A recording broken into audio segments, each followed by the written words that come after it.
제자들을 향한 주님의 준비와 주님의 사랑, 이것을 오늘 우리가 본문에서 읽을 수 있습니다. 주목할 것은 이 사건이 주님이 베드로와 야고보와 요한을 처음 부르셨을 때와 너무도 동일하다는 것입니다. 이것은 제자들의 잃어버린 사명을 다시 기억나게 하신 예수님의 철저한 준비였던 것입니다. 주님은 이 153마리를 준비하셔서 그 제자들을 다시금 처음 부르신 그 부르심을 기억하게 하셨고 사명을 기억하게 하신 것이죠. 주님이 준비하신 조반도 같은 성격입니다. 주님이 이 떡과 물고기를 주신 것은 메시지가 있는 행동이었어요. 나는 여전히 너희들을 사랑한다.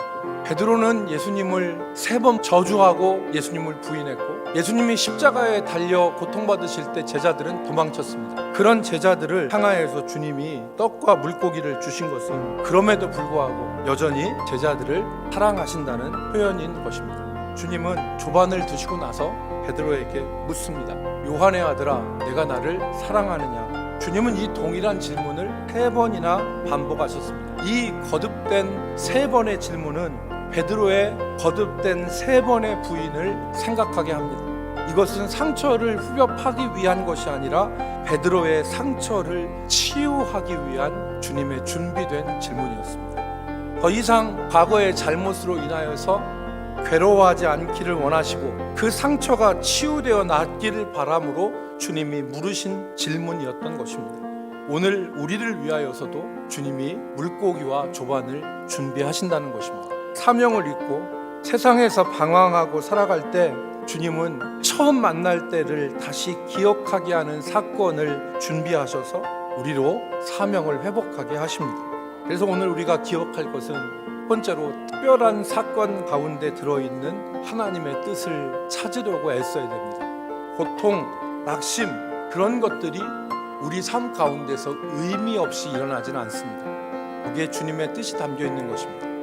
그 일을 통해서 하나님은 우리가 잊고 있었던 것을 기억하게 하시는 것입니다. 두 번째로는 그 일들 가운데서 우리가 하나님의 사랑을 기억하며 사는 것이 필요합니다. 인생에서 많은 일들이 일어나는데 그 중에 한 가지라도 쉬운 게 없습니다. 이 세상에 일어나는 일들로 인해서 우리는 위축되고 작아지고 또 용기를 잃습니다.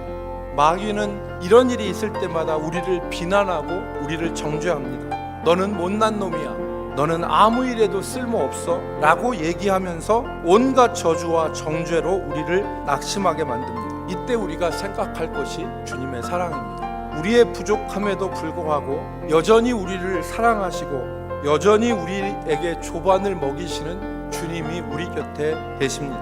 주님의 사랑을 기억하면서 분열과 저주와 대립 가운데서 주님의 사랑을 기억하여 세상으로 보내심을 받아 세상을 정복하는 사도와 같이 살 수 있는 저와 여러분이 되시기를 주님의 이름으로 축복합니다.